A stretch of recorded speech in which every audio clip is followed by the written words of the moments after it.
Nagpatabang na karon ang grupo sa mga meat vendors sa Agdao Public Market ngadto sa LGU Davao City kung unsaon pag-recover sa ilang kita tungod sa kahinay na sa mamalit og karneng baboy.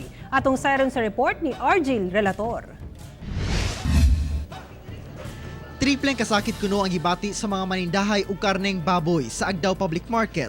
Sanglit una nang nihinay ang palit og karne, dihang gibalhin sila sa temporaryong pwesto. Gisundan pa sa coronavirus, diining menos sab ang mga taong gaadto sa palengke ug nasamutan pa sa issue sa African swine fever.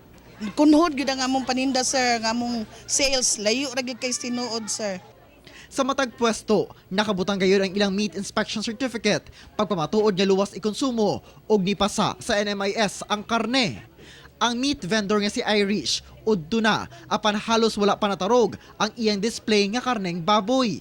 Hinay gani kay ang palit karon sa isa ka baboy di na gani halos mahurot. Busa ilang panawagan.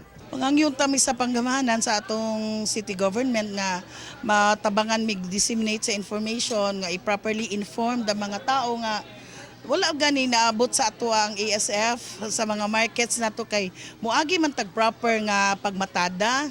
Sumala sa Department of Agriculture, luwas mukaon og karne sa baboy, sanglit wala kini epekto sa panglawas sa tao. Likayan lang ang pagpakaon og lamaw sa inyong binuhing baboy. No, wala taya assistance para sa mga meat vendors. Dito lang sa farmers nga nagagrow og mga baboy. Kauban si Jojo Solarte sa kamera. Ako si Argil Relator para sa One Mindanao.